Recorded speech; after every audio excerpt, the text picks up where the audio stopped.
Welcome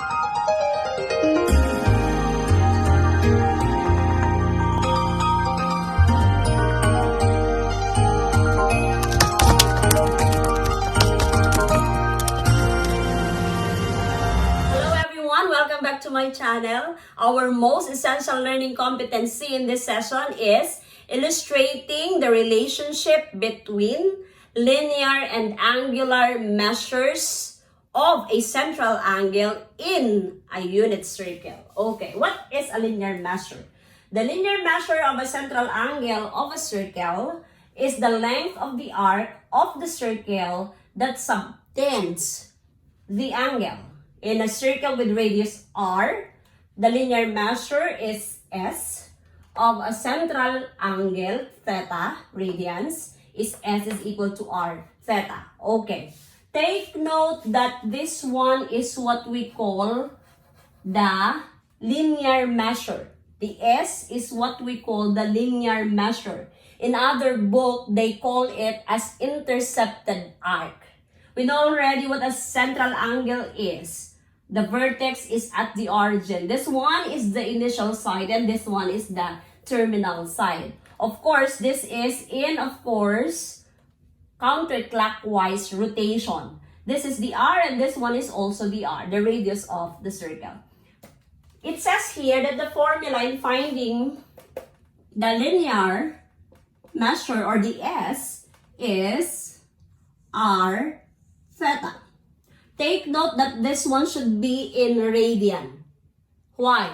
Because in measuring the angles of a circle, you can use radian or degrees. How are we going to get theta here?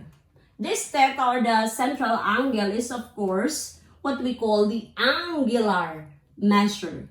How are we going to get it? Using this formula, we have, you divide both by r. So therefore, your angular measure will be S over R. So we have two formulas. Theta is equal to S over R. This one is for the linear measure and this one is for the angular measure. Let us take these examples now. Find the following measures. The linear measure of a central angle of a circle with radius 5 cm. Whose angular measure is 2 radian. Okay, let's identify first the given. Radius is equal to 5 cm. And of course, our theta is 2 radian. It is already in radian, so no problem with that. Our formula is S is equal to R theta. And this one is the linear measure. So applying the formula, we have 5 cm multiplied by 2 radians. Okay, so our S now is equal to 10 cm. The unit is cm since this one is a linear measure. Number 2, let's identify the given. The angular measure of a central angle of a circle with radius 2m whose linear measure is 2 meters. So that will be, our S is 2 meters. And our radius is equivalent to 2 meters also. So therefore, using the formula for angular measure, this is equal to S over R. So theta, this one is 2 meters divided by 2 meters. This one is equivalent to 1. Of course, the unit is radian.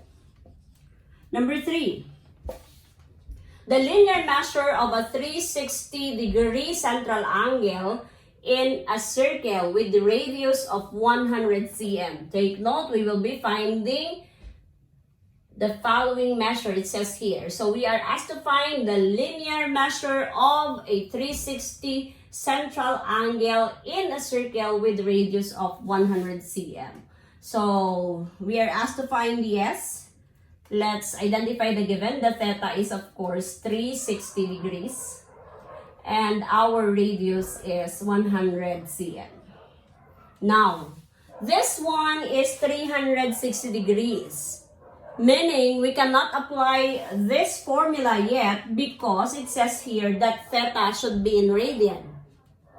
In that case, we know that 360 degrees is one complete revolution or one complete turn whose initial side is the positive x-axis, and of course the terminal side is also the positive x-axis. So therefore, we can say that this one is equivalent to, of course, 2 pi.